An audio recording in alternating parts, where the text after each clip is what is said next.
Welcome back to Cold Blood Files, the place where we explore true crime cases, real-life tragedies, and the darkest corners of the human mind that most people never dare to look into. If this is your first time here, don't forget to hit the subscribe button and tap the notification bell so you won't miss any of our deep dive, emotionally gripping true crime stories. Today, we're uncovering a case that shook an entire nation. A story not about a drug addict, not a lunatic, nor a serial killer, but a father, a dentist, a seemingly respectable husband. On a seemingly ordinary Sunday morning in 1992, this man picked up his shotgun and coldly murdered all 4 women in his household, his wife, his 2 daughters, and his mother-in-law. What could drive a well-educated, soft-spoken man to become a cold-blooded killer inside his own home? Was this just a moment of madness, or was it the result of decades of humiliation, ridicule, and a slow erosion of his identity as a man and father? And even more chilling, could something similar be happening in our homes, right now, and we're too blind to see it? Join me as we go back in time, revisit the chilling details of the Ricardo Barreda case, and explore the dark psychology of pride, silence, and emotional violence inside what was supposed to be a loving family. At first glance, Ricardo Alberto Barreda was the kind of man you'd never suspect. A quiet, educated professional.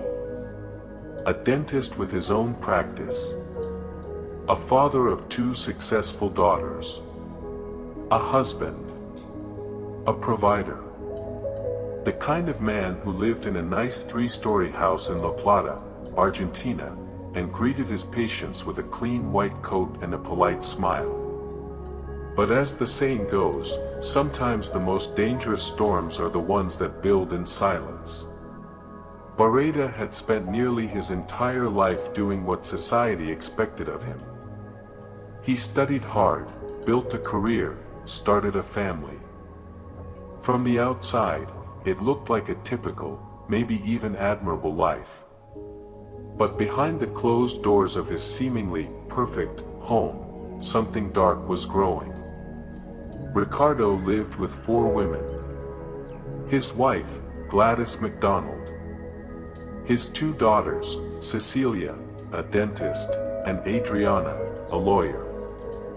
And his mother-in-law, Elena Aresh, in her late 80s. He was the only man in the house, and according to his later confession, he felt completely unwanted, invisible, and stripped of respect. Barreda told investigators that he was constantly insulted and humiliated by all 3 generations of women. They reportedly called him useless, mocked his profession, and treated him more like a servant than a husband or father. He claimed he wasn't allowed to make decisions in the house and was frequently scolded for the smallest things, even being told where and how to park his own car. To them, he said, he was nothing. Now, let's pause and be clear, there's no justification for murder. None. But what's worth exploring here is what emotional decay looks like when it's left untreated for years. Barreda wasn't being punched or physically harmed. But if what he said was true, he was enduring daily emotional violence. Constant ridicule. Rejection. Mockery. And the complete erosion of his identity as a man, a husband, and a father. He wasn't seen as a person anymore. Just a body in the house. A joke. A nuisance. And the scariest part, no one noticed. This wasn't a man who snapped overnight. This was someone who had been slowly collapsing on the inside for years, while still saying, "Good morning," and offering to fix your teeth.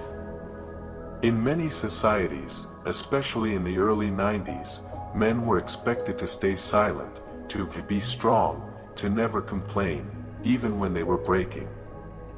Barreda never sought therapy. He never openly fought back.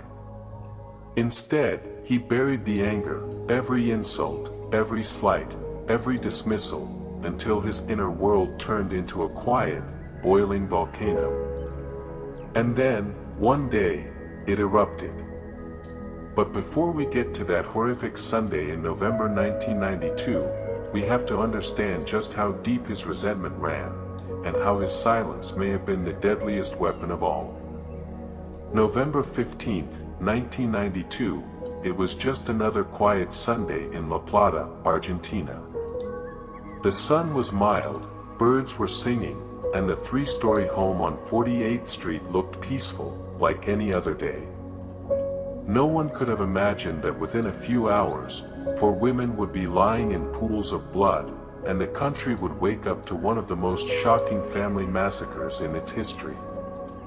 Ricardo Barreda woke up as usual. He made coffee, ate breakfast, maybe nodded at his wife or mother-in-law, perhaps exchanged a cold glance with his daughters. Everything seemed too normal, disturbingly normal. No one knew that this man, sipping coffee just like any other day, had already made up his mind to kill every woman in his house, and today was the day he would restore his honor. It sounds absurd, almost comical, but this was the final spark that lit the fire. That morning, while cleaning, Barreda's wife yelled at him because their dog had urinated on the floor. A trivial matter, really, but for a man who had been silently building resentment for years, it was the last drop in an overflowing glass. He didn't shout. He didn't argue. He silently walked upstairs and retrieved the shotgun he had hidden in the attic. Barreda calmly came down the stairs, gun in hand, and walked straight into the bedroom where his wife Gladys was lying down. No warning. No hesitation. He shot her point blank. She died instantly. Blood soaked into the bed linens. The sound of gunfire startled Cecilia, his eldest daughter. She rushed to the room, screaming in panic. Before she could comprehend the horror, Barreda turned and shot her too. One shot to the chest. One to the head. She collapsed, lifeless. Hearing the noise, his mother-in-law Elena Aresh, nearly 90 years old, emerged from her room. She didn't even get a word out before Barreda shot her in the chest and head. No mercy. No hesitation. The same hands that once performed gentle dental surgery were now executing a methodical slaughter. The final victim was Adriana, his youngest daughter, a practicing lawyer. She came home around noon, unaware of what was waiting inside. Barreda was already standing near the entrance. In that eerie silence, maybe a brief eye contact, maybe a startled, "What's going on?" He raised his gun and shot her in the head. 4 women. 3 generations.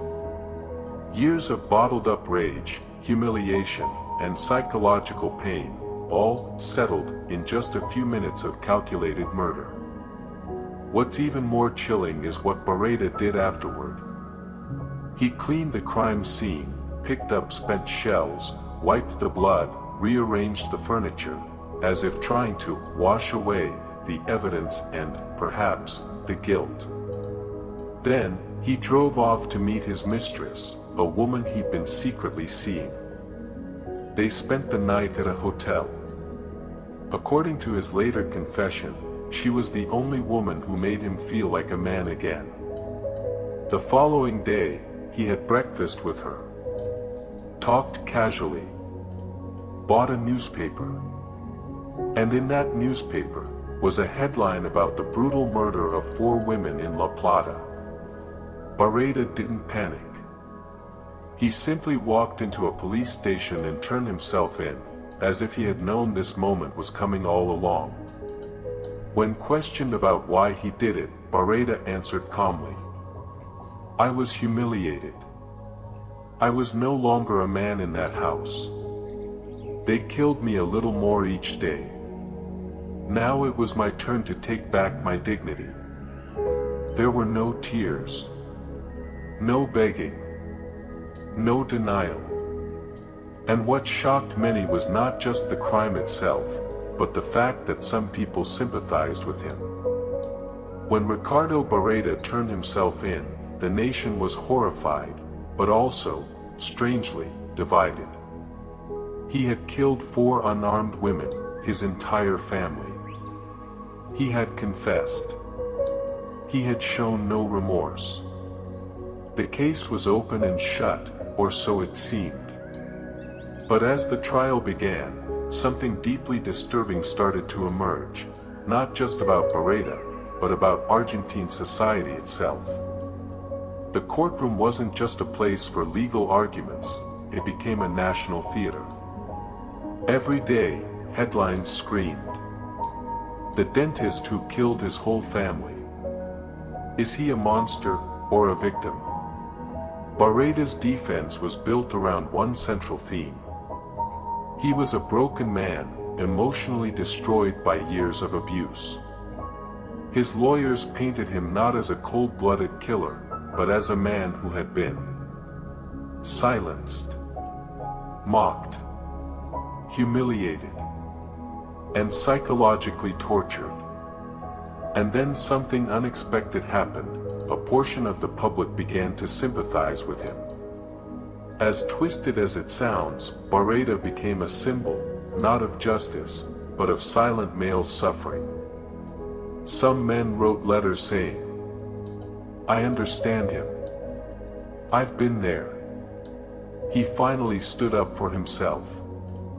We're not allowed to speak. We're not allowed to feel." Suddenly, Barreda wasn't just a murderer. He was a mirror. He reflected something many people didn't want to admit. That emotional abuse doesn't always leave bruises, and that even men, in traditional societies, can be victims too. Of course, not everyone agreed. Women's rights groups, psychologists, and legal experts pushed back hard. They said, "You don't get to murder your wife and children just because you feel disrespected. This wasn't justice. This was toxic masculinity with a shotgun." They reminded everyone. He had choices. He could have left. He could have sought help. He didn't. Instead, he waited in silence and chose violence. After a highly publicized trial, in 1995, Ricardo Barreda was found guilty of quadruple homicide. He was sentenced to life in prison. But even in prison, the story wasn't over. Barreda remained strangely popular, especially among certain groups. He gave interviews, spoke about his pain, even claimed that he felt relieved after the murders, like he had taken back control of his life. Years later, due to his age and good behavior, Barreda was allowed to serve part of his sentence under house arrest.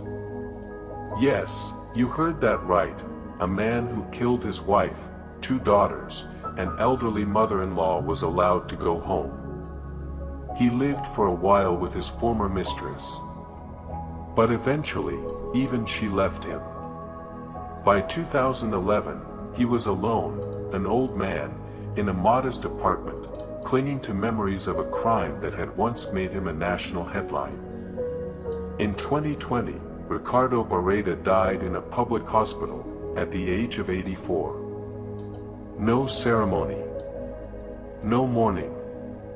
Just silence. Now that the courtroom is empty and the man is dead, what are we left with? Was this just a crime of ego, a man who couldn't handle being mocked by women? Or was it something darker, a case of what happens when emotional pain is left untreated, and masculinity is forced to live in silence? Barreda's name is etched in Argentina's criminal history. But perhaps the most haunting thing about him is how many people quietly related to him and never said it out loud. The massacre committed by Ricardo Barreda wasn't just a horrifying crime. It became a distorted mirror of a society where emotional pain is ignored, where invisible wounds are dismissed, until it's too late. Ricardo Barreda didn't explode after one argument. He didn't kill in a sudden fit of rage. Instead, he swallowed his pain for years, letting it fester into something cold, bitter, and deadly. He never spoke out. He never sought help. He never walked away. Instead, he decided to take back his honor with a shotgun by stealing the lives of the very people who once called him husband, father, and son-in-law. We often say family is a place to come home to, a safe harbor. But for Barreda, that home was a prison of emotion.